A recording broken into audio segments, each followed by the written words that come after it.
Perfect. Okay. So that's the latest and greatest way we do a lot of the recording stuff now is right here in the cloud. Right. Yeah, how's things down in Louisiana?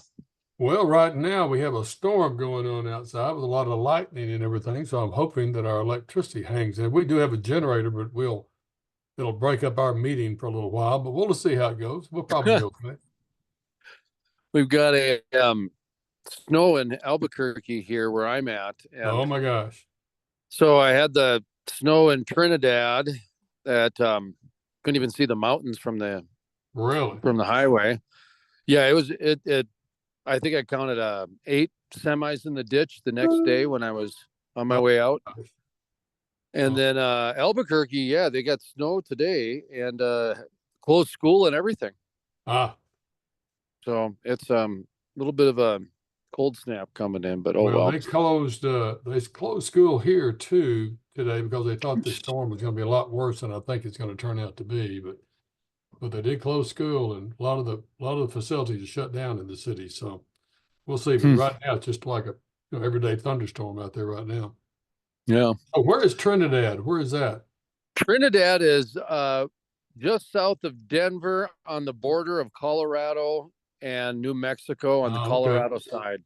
Down And below Pueblo? Below? yep. Okay. And it's above Raton. And so you're in originally coal country.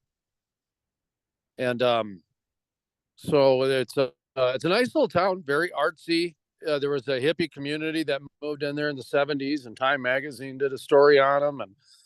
And and before then it was kind of a coal and energy, and so it's got a lot of diversity with culture there, and it's I don't know 6,000 people, maybe Oh, 5,000 people. okay. Uh, Now dispensaries I read where High Times called it the weed capital of the United States because there was 47 dispensaries in a town of 5,000 because of New Mexico and some of the other close states and that sort of thing because it was right by the border and everything. I Gotcha. just thought, oh boy, if you went from coal to Time Magazine. All right, anyways, but so So what were well, you doing in Trinidad? me through me Oh, from Limon or Lyman do what? and uh driving was I just got basically snowed in. Oh, okay. Yeah, passing through to Albuquerque here, Okay. and then and I was supposed to go to Tucson, but that changed today. So Ah, I'm okay. gonna be I might head down to Carlsbad and go to the Carlsbad Canyons for a couple days. Well, that's where my senior trip was, to the Carlsbad Caverns. So it's No a kidding. it's cool. No, it's quite a place. I lived in Odessa at the time, went to Odessa Permian High School, and they have a time in there when the park ranger gets you down in the canyon where they say, we're going to turn off the lights now just to show you what real darkness is like. And he said, we're going to turn the lights out for 45 seconds. So if you were sitting next to Wanda Faye Wesson, that was an important piece of information to have. Okay. Mm-hmm. Yeah, you couldn't see. Yeah, there's a lot of smooching that went on in that 45 seconds, I Yeah, guarantee you. I bet. Yeah, yeah. Oh wow, But that's it's something quite a it's else. quite a phenomenon to see.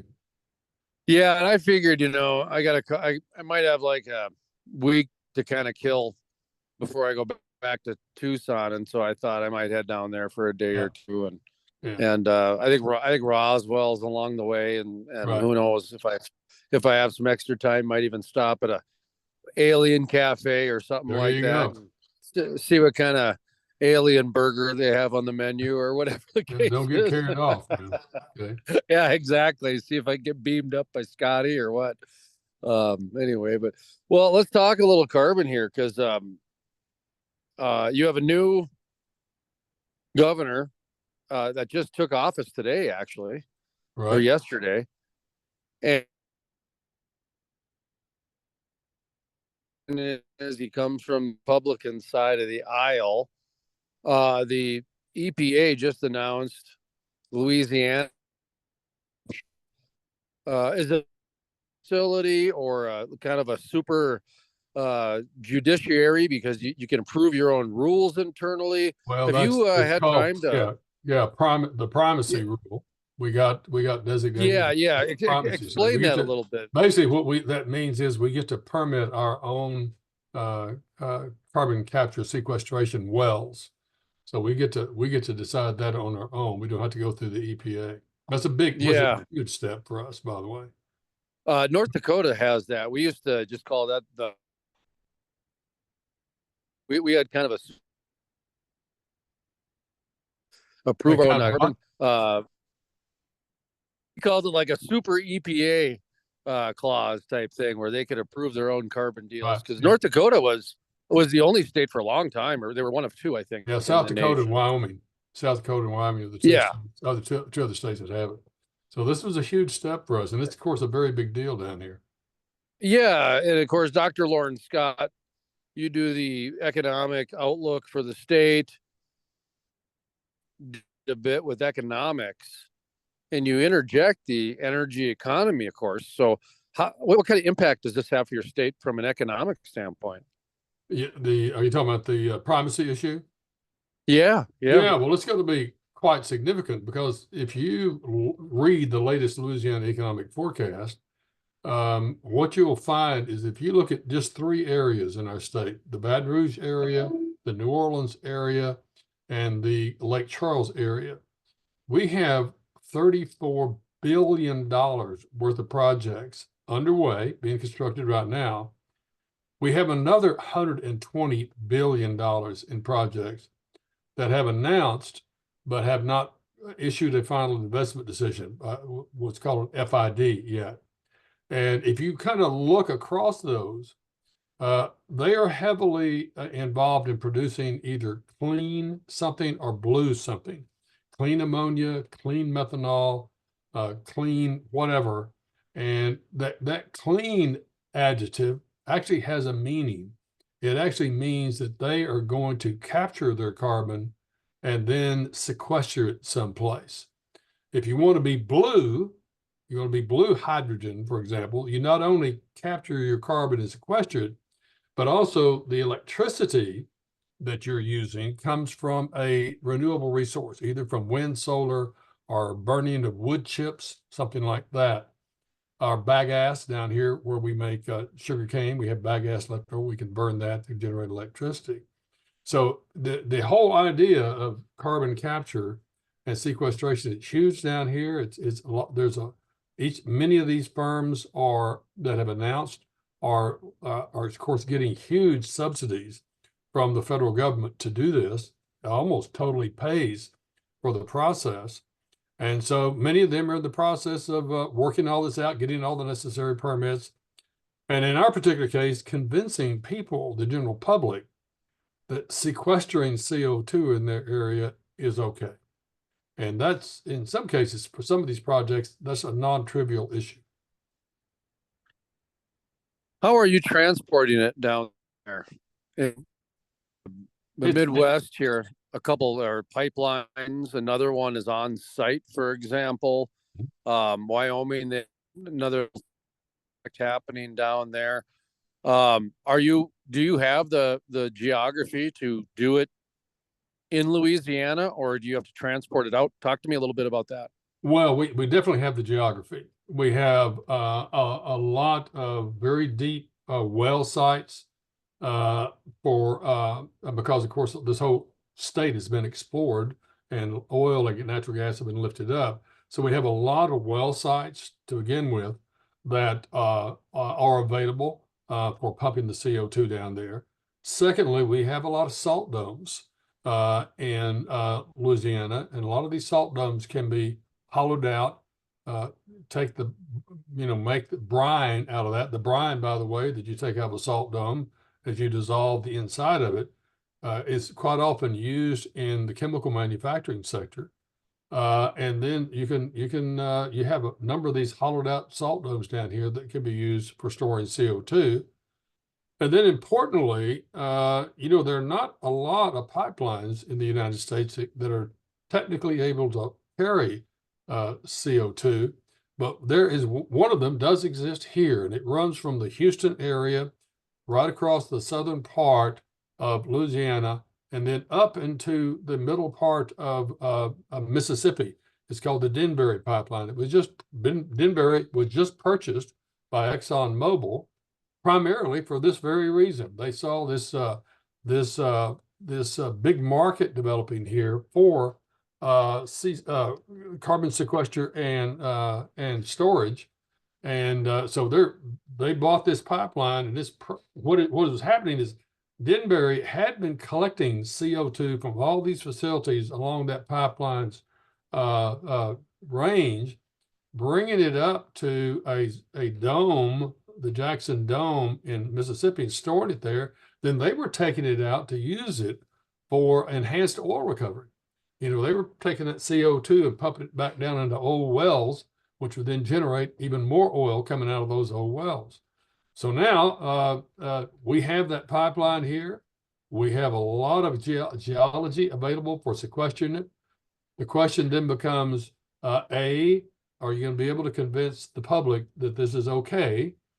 B, there are other pipelines going to have to be built to move this product from the site where it's produced to where it's going to be sequestered.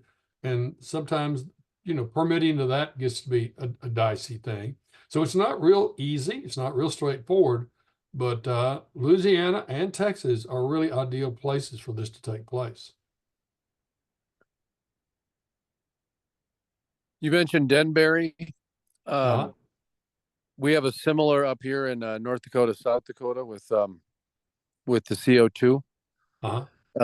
Since I want to say from the 80s, they were doing some carbon work. So very, very rich history with understanding a lot of the carbon market and et cetera.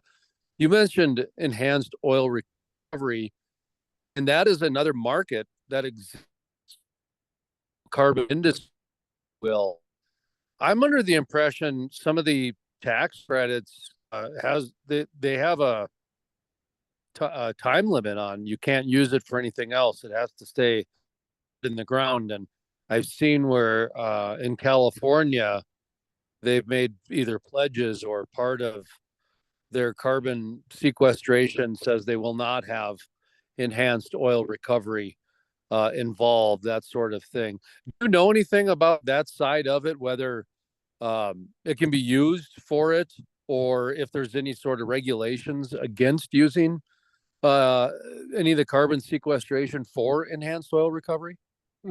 Certainly not down here. And as it turns out, Denbury is using it for their own wells that they've drilled, and they have wells really going from Houston area across the state of Louisiana and on up into the middle part of Mississippi. So apparently it's not an issue in this particular geographic region. Okay, we have it up specifically with the ethanol carbon and something to do with some storage. And anyway, that's a whole different. Yeah, most of the new ones, like for example, Air Products is wanting to build a huge new hydrogen plant. I think it's hydrogen or methanol plant just below where I live in Ascension Parish, and they want to move the carbon that they're going to capture across a ways via pipeline to a place called Lake Maurepas, and then they're going to go about I can't remember exactly how far, but very, very deep below Lake Maurepas, and there's some the proper class of wells there, proper class of formations there for them to store it. Now, their difficulty here is that the people that use the lake are worried about it. They don't know very much about sequestration. They don't know that it's been around for a very long time, that it's a proven technology, that this stuff is way, way, way below the bottom of the lake and is no threat to the lake at all. And so what they're doing is they're drilling some test wells there and showing the people how it works. But they got a bit of a hill to climb there in terms of convincing the general public that this is not going to be harmful to the lake. So this is an issue that's come up now. At the other end, up in the Alexandria area, which is in the central part of the state, an outfit called CLECO. CLECO is a power company, and they provide electricity to the central part of the state and to what we call the North Shore, the north across Lake Pontchartrain from New Orleans. And they have a very large power plant just north of Alexandria there that is run off of pet coke and coal. And because of that, it's relatively dirty. What it admits is relatively dirty. Now, what they're going to do, they have a proposal now. They're going through all the steps, all the processes, all the funding, et cetera, to capture their carbon, but they are going to dispose of it in a well that's on their site. So they're not going to have the pipeline issues that you may see down in the southern part of the state. And I don't think, because it's not going under a lake, you're not going to have probably as much public pushback as you get in other cases. But that's probably more the outlier than the norm down here. Most of these are chemical plants, refineries, proposed refineries, companies that are going to make jet fuel out of animal fats or wood waste, all kinds of stuff like that. And finding, in most cases, they're going to have to transport it and then sequester it someplace away from their site. And that's going to present them some issues. And that's why this primacy thing was so important for us to get here in the state instead of having it done at the EPA. Who's gravitating to your carbon industry in Louisiana? The reason I ask is up in North Dakota, South Dakota, Wyoming, it's primarily the coal and, even oil and gas, and starting to see ethanol gravitate towards it all the way from Iowa to Nebraska, Illinois, sort of thing. What type of industries are you seeing gravitate to this carbon? Well, I guess because of just the nature of the Louisiana economy, there's three main ones. One is the refining sector. The refining companies like Marathon and Exxon Mobil, Shell, and others, they're moving towards using this to capture their carbon that they emit. And then a huge part is the whole chemical industry down here. We have a very, very large chemical industry in Louisiana. I think we're about the third largest producer of chemicals, maybe in the United States. I'm pretty sure that's where we rank now, third or fourth. And they are making bulk chemicals, primarily the first stage chemicals. And those first stage chemicals are the ones that typically have the largest CO2 emissions. So they are looking at it. And then, of course, the third one is a new group. And of course, that's the LNG exporters. The LNG exporters, part of the process of taking raw natural gas and liquefying it, freezing it, bringing it down to 1/600th of its volume so you can put it on a ship and move it to Asia or to Europe to regasify. That process does involve the creation of CO2. And so that's a third group that's heavily involved in this and wants to capture much of theirs and then sequester it someplace. Anything happening at the university level? Any research projects, private partner projects, partnerships, that sort of thing happening? I know less about that, except that one of my good friends, the guy by the name of Greg Upton, now heads up we have a Center for Energy Studies here at LSU. And I know that Greg was pretty heavily involved in the work to try to get one of the hydrogen hubs in our state. And he does a lot of work in this whole area about carbon capture and sequestration, and would be a good guy for you folks to talk to about some of the technical stuff that's going on, because his unit is one of the primary ones that's doing research in this area. We had a couple of people from the carbon market on. It's interesting because they came from the oil and gas industry, and they transitioned into the carbon market. And we've talked to people who've transitioned into the wind industry, and those were like deep sea welders, for example. Right. And so lately,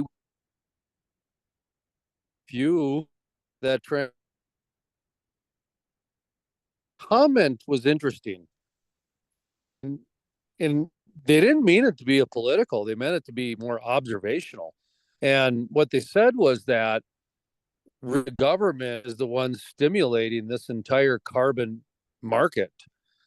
And I found that interesting, because with the 45Q credits, and I think they've even increased on some levels in some areas too. And you've got, in economic projects, and this kind of a grant here for this type of a thing.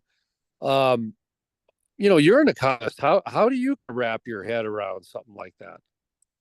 Well, I mean, from an economic standpoint, there is this notion in a very important notion in economics called externalities. If you're a very conservative economist like I am, you want the government to be very limited in what it does, provide systems of justice, provide for national defense. But there's also an area where we really need the government to be involved in regulation. And that's when there are negative externalities. And that is when, for example, if left to their own, just profit-making companies would have a tendency to not care about the carbon they're emitting, or anything they're emitting for that matter. And we know, because this is harmful to health, that that you do need to regulate. You need to do something to make people bear the cost of these negative externalities that they're creating. And so I think one would make an argument that what they are doing right now with these credits that you mentioned earlier is designed to get these companies to reduce these negative externalities they're creating with the pumping out of the CO2 into the air. So I think there's a place for that. I think what you have to worry about here is that it's very costly for the government to do that. And I don't think our federal government right now is in a position to be continually running up its national debt, the national debt. I think one of the reasons we're having the inflation rates we're having right now is because spending is pretty much out of control. Plus, I know that people say they want clean air, but you really don't want clean air, because there comes a point where the benefits from reducing pollution are not worth the cost. Okay, some level of pollution is not that harmful to people's health. Some level of CO2 being pumped out is not all that harmful to people's health. As a matter of fact, people ought to keep in the background of their heads this idea that CO2 is food for plants. As a matter of fact, one of the things you will find in the last few years is, as the CO2 emissions have increased worldwide, so has the greening of the planet. The planet is actually green. It is able to grow more because that's actually food for plants. So there is a level of regulation that makes sense, but you should be doing benefit cost analysis on any new regulation coming along, because at some point it costs too much to have, you're giving up too much in jobs and earnings and well-being for your people in return for microscopic improvements in health. That's a lot of babbling there, but there's a role for government to play. But what you don't want to do is just overdo it. So, in a nutshell, what should somebody take away from, the recent announcement that, Louisiana is going to, and what's the official term again that the EPA awarded Oh, US? primacy, the primacy. Right. And so it's gonna expedite quite a bit of approval. It's gonna become very advantageous in the Yeah. carbon marketplace, if you will. I mean, there's a lot of companies in California that have gotten a lot of dollars to invest in this market for years by now, and other places as well. Is this the type of market where companies from other places can come and try their innovations, or more of big research projects that is going to fuel this type of news, if you will? Well, I would think that especially South Louisiana and especially Southeast Texas are just prime places to do that. The primary, I mentioned some numbers at the start of this conversation here that we had $120 billion in projects that have been announced but have not issued an FID. We have another $34 billion in projects that are underway. I mean, for the state of Louisiana, those are huge numbers. If you went back pre-2012, if we had 1 billion in an entire year across the entire state, we would have thought that was great. We have over 150, almost 160 billion right now announced underway and potentially going to happen. And so these are absolutely huge, a huge change. The primary reason for this huge change, and the reason it's coming to South Louisiana and Southeast Texas, is because the main input to most of these companies, the main thing that they're using as a raw material is natural gas. They're using natural gas for LNG. They're using natural gas. They make chemicals out of natural gas. Natural gas is the key. And the price of natural gas in the United States is very low compared to the price of natural gas in Asia and in Europe.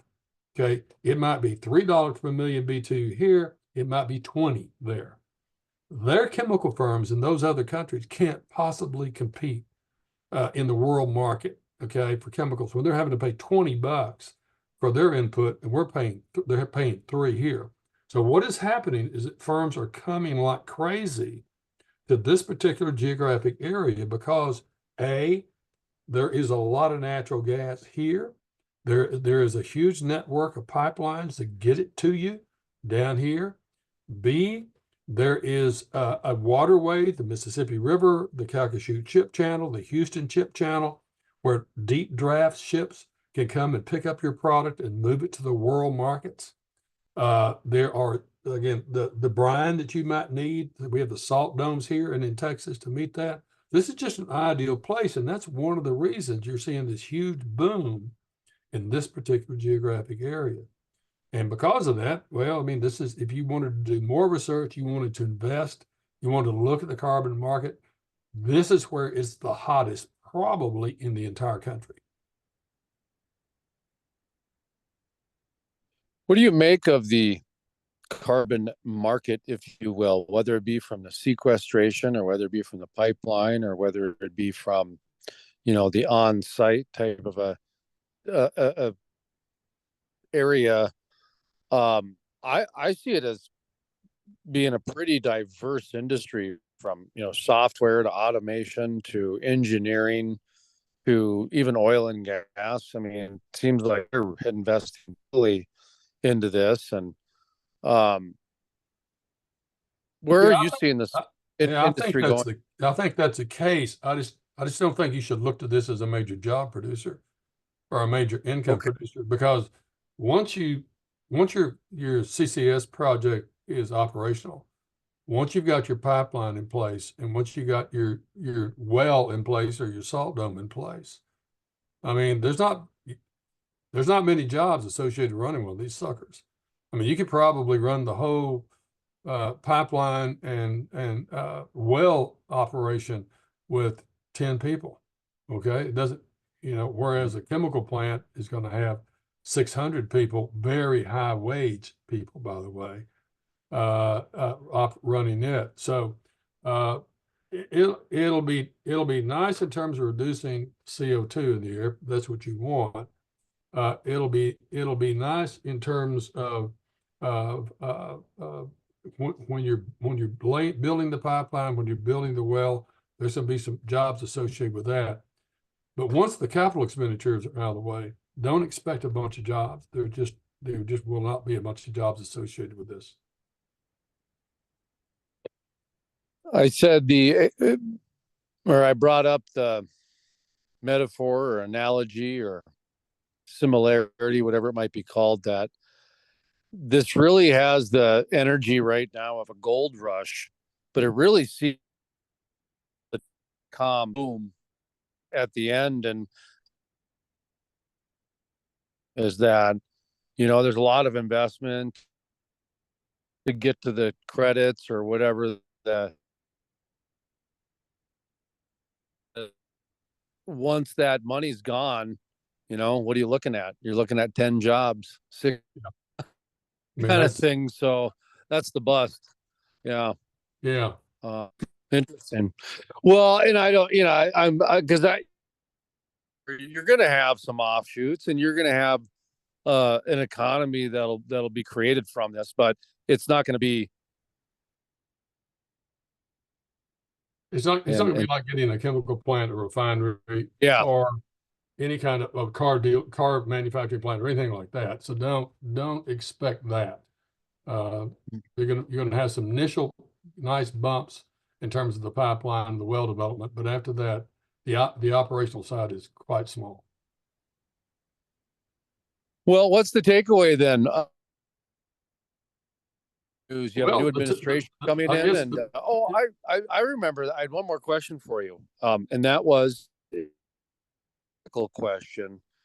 But up in our area, the carbon pipeline, has become a political issue, and there's a lot of people that believe the state of North Dakota, of Iowa, the state of South Dakota, and parts of Nebraska are going to actually be down to one single issue, and that has to do with the carbon pipeline because it represents so many different things. And so, do you see the carbon industry being political? Year's election at all? Being political, being used as a major part of the platform. I know Vivek Ramaswamy, he believes the carbon pipeline is going to be a big political issue this year, but he's, kind of a fringe candidate that gets middle of the road numbers. So I'm not sure, if his opinions count or not, but are you seeing it being political at all? Only at the local level. Okay. Again, I mentioned that Lake Maurepas. There's one parish called to my east where I live right here called Livingston Parish. It's become quite a political issue in that parish.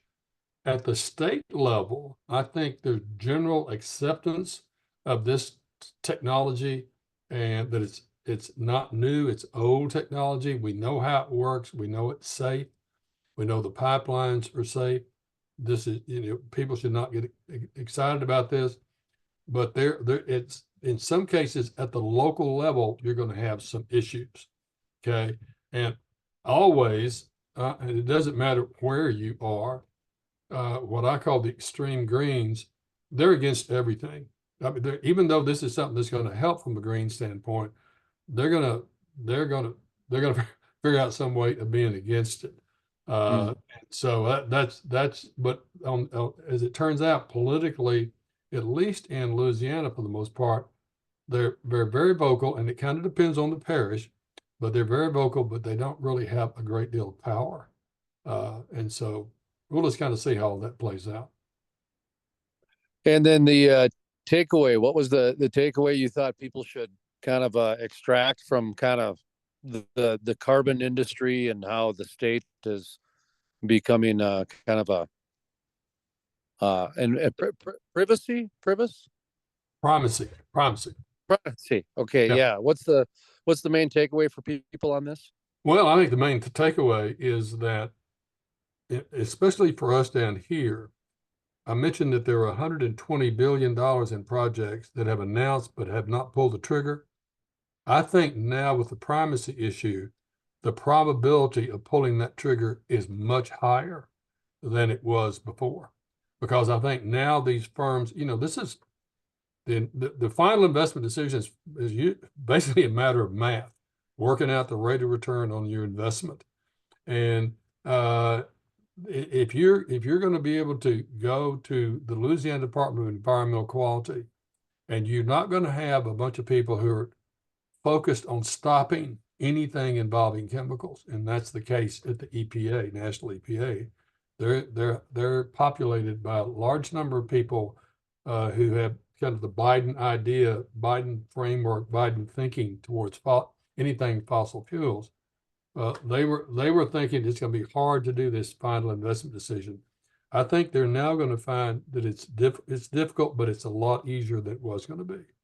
And so for us down here, the main benefit to us of the primacy issue is we're going to get a whole lot more of those firms pulling the trigger. And those firms are firms that hire very high skill, very high wage people with very large positive multiplier effects on other sectors of the economy. So I think we're looking at something very, very positive for us down here. This seems like, and one final question, positive oil and gas industry, because enhanced oil recovery is an option down there. I don't think CO2, with the exception of the wells that Denbury has in this area, I don't think CO2 has been used that much down here for enhanced oil recovery. I may be wrong on that, but I don't think so. Mainly down here, they use water for their enhanced oil recovery. I don't think they use CO2, and they use chemicals to some extent, but I don't think they use CO2 very much. Okay. Yeah, that's I have to do another program just on that. But well, sir, that's I appreciate the info today, and we'll have to circle back on some of this carbon stuff, because this is just the beginning. As you mentioned, billions of dollars being invested. Right. So it's not going away anytime soon. Well, it's a pleasure talking with you, my man.